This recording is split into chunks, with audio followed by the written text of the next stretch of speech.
going to put a big flag up there in a moment because the Eagle has landed on the premiers in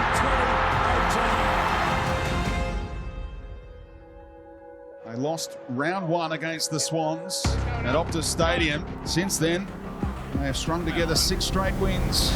Because Rioli has got in behind the defence and he'll juggle the mark. He can send it over the top, will go himself. The rolling ball will go end on end and it'll go home. Willie Rioli. Now he's doing the roving and snapping it back in game number 200 and his teammates get around him. Was Adelaide knocking off Sydney in Sydney last night. Crouch! Bang! That kid is heroic by standing under that. Wobbles one, Blues well positioned. Jones in his hand couldn't take the mark. Rioli living up to the name with a deft touch. Darling gets it closer to goal. Kennedy kept afloat and kicks it.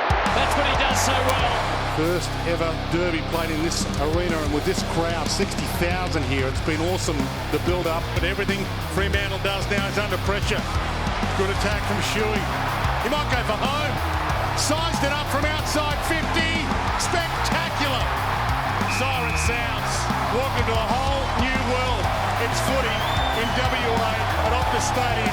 Decides instead just to lay it up, looking for Darling!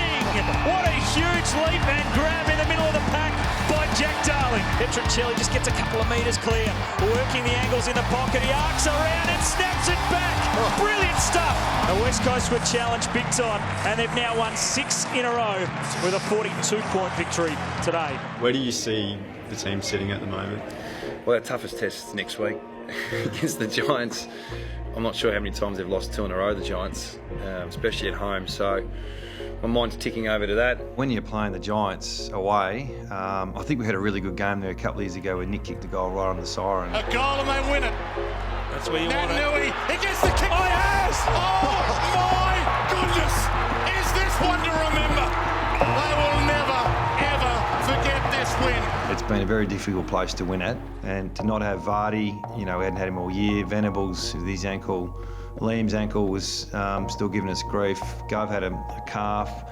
Dom was unavailable. Boots, Luke did his hamstring the week before, and then of course we got the knick-knack tackle. They want to keep them accountable, Paul. They need to get back and say, whoa, look at that tackle. What a tackle by Nick Natanui. It was buried Amon into the extremely hard turf at Optus Stadium. A Star Eagles one-match ban for a dangerous tackle was upheld by the tribunal last night. The league's legal counsel argued players needed to assess the height and weight of their opponents against their own. But what does he do from now on?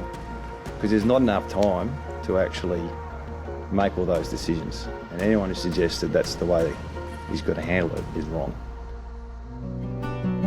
Bubba, Arch, just want to jump out here, boys.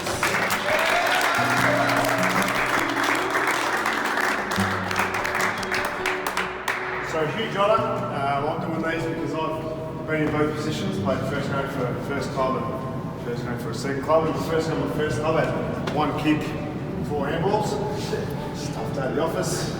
First game of this club, 38, 3 votes. If we can get somewhere between for both of you boys, I think we'll go really well. It's 6-9 months of work here, but it's 20 years of work. It's every day, kicking a footy when you're a little kid. Your parents will see you. All that work that everyone's done for all those years, they get to be rewarded as well, and that's great. And that's part of the event of your first game. The way that you play, every one of these blokes, and me included, would have loved to play footy with you, because you both play footy in the right way, and you just fit exactly what we're about as a footy club. So, boys, well done. Stoked to get a game, and then hopefully, we get the win. And then Sammy's been pretty good so far, and then a few of the boys are just saying have fun and bring your work rate, and you'll find yourself into the game. So pretty much just have fun's the main one, yeah. We talk about who's playing. It's not about that. It's about how we play. And what we've got now is a leadership group that goes beyond the 4 or 5 guys who met me on every Monday. Right, the emerging leaders, Yowie, JD, Cripper now. Well, we've got an experienced group. We've got a really experienced group here that knows what they're doing. Okay, so you've got that self-belief amongst yourselves. Don't waver from that. Stay strong. Just make sure you play with that spirit. You play for each other. You get around each other. Get away with the win. Back each other in. play away. Let's go. Duggan came the other way, and that was a good body put on Cameron. That'll hurt him. The kick from Himmelberg scoots away a little. De Boer turns back onto his left. He's got a teammate in the goal square. Griffin. They go back-to-back, the Giants. Rioli's after this. Brilliant from Rioli. He's paid the mark. Oh, fantastic. They bring it to ground level for Kennedy. Handball on the outside. Look at Whitfield's work rate. Doesn't get the free kick though. Opportunity here with the banana, and Duggan hooks the Eagles in front. There was a level that our players took the game to which they didn't worry about talent. It wasn't a talent thing, it was more of a united approach to the contest, and Jack Darling played out of his skin. Looking for Darling again. Tomlinson one-on-one this time. Darling so brave. What a mark. He's having a day, isn't he? And a nice strike rate with 101 goals now. Darling lining up for goal number 20 in 2018. He's hit it beautifully into the breeze. 2-on-1. The Giants, and the one wins out. Well, eventually they pay the mark.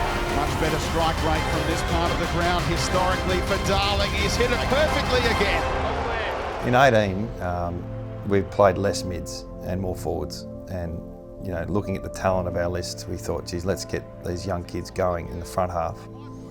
And it just meant we played less midfielders, which put a lot of responsibility on the 6 midfielders we had in the side. And they all stood up. And it's amazing, you give them opportunity, give them actually a run on the ball, and you know, they delivered. So they're really proud of the midfield group. Well, no knick-knack, no worries for West Coast. They win 7 in a row in the same season for the first time since 1996. They're the real deal in 2018, and they are top of the ladder. We just didn't want, as a coaching group, just didn't want to mess with the formula. So the week would have felt very similar every week. We didn't change too much. We kept the meetings pretty brief.